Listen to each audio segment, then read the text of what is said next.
Deborah's in Connecticut. Hi, Deborah. Welcome to the Dave Ramsey Show. Hi, thank you, too, for your time today. Absolutely. Well, thank you for your time. What can Dr. John answer for you today? So I've been married for 6 years, and my husband was one of my best friends for the 6 years prior to that. 3 months ago, I came home from work to find my husband waiting for me. He was all packed up, and he told me he was leaving. It completely blindsided me, as we hadn't been fighting or in counseling or even discussed counseling or anything. Now we're in the divorce process, since he says he does not want to work on us.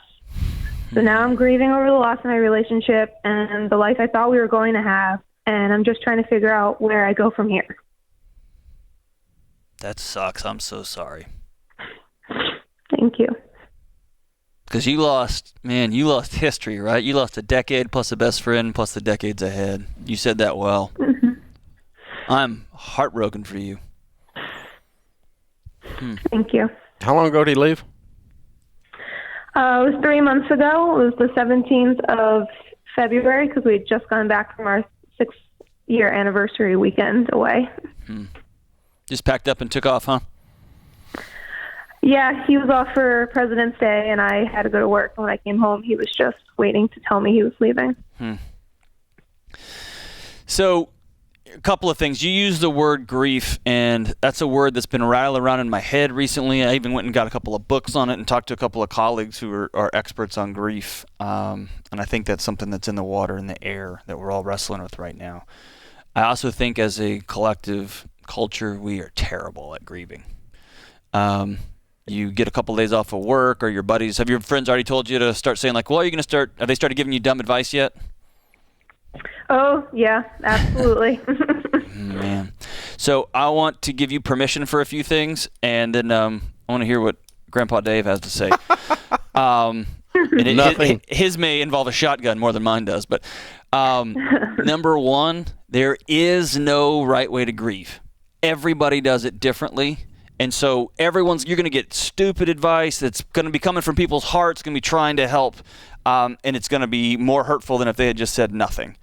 The second thing that's super important is you cannot grieve alone. And this is particularly hard for you right now because your best friend's the one that hosed you, right? How old are you? Yeah. I just turned 30 a couple weeks ago. God almighty.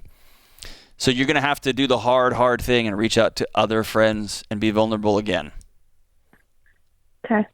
Are you in a good church by chance? Yeah, that's number 3. No, I'm not. I just moved to the area, and then we had just literally purchased a condo in December. Okay. I would really love if you could find, if you're 30, a 45 or 50-year-old lady who is wise and has some miles, has been through some stuff, maybe even something similar, and spend a little time with her, because her life is where you're going to be. And it'll help you to realize this is not the end of the world, because you can see her over here. She's successful. She's remarried. She's got kids. She's whatever. After the first one that crashed, and like a living example of hope of what your future. A picture of what tomorrow's going to look like. A picture of what your tomorrow probably actually is. But it helps. So. It helps to have that in front of you and go, yeah, that's not only what I want, but her standing here makes me believe I can do it.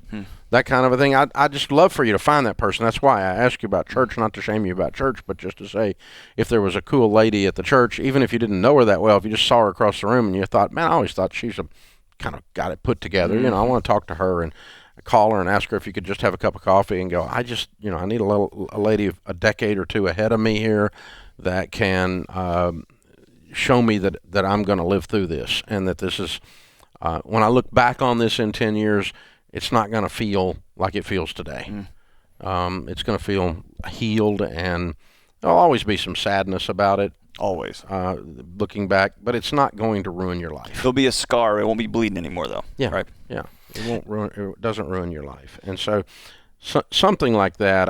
I'll never forget one time in a Financial Peace University class way back when we very first started doing them. I was in the small group. That's how long ago it was. Okay. I'm leading the small group. And this lady was sitting there, and she was in her 20s, and she's crying, and she's cuts hair for a living, and she's raising a kid, and she's like, I'll be broke my whole life. I'll never be able to, and tears running down her face. I cannot believe I'll ever be able to win. And God just put on the other side of the room in that same group a 52-year-old lady who said, yeah, when I was your age, I was you. By the way, I own 3 shops now, and I've got $750,000 in mutual funds. So you're gonna be okay. It was like, you argue with that, it's like this is the future you sitting here, and all of a sudden the lady just, the tears stopped instantly, and she kind of went, well, all right. And it didn't make the pain go away. It didn't make the hurt go away. In her case, it was hopelessness and fear. She was afraid of the current situation and hopeless about the future. But there sat the future version of her sitting across the room that God just positioned in that same small group, and it was magical. It was very cool. Golly, if all of us could look across, be that person to sit across the metaphorical circle, she doesn't need advice. She just needs someone to say, it's going to be all right, and I love you, and here's some tacos. Like, I'm going to sit with you. Yeah. That's going to be it.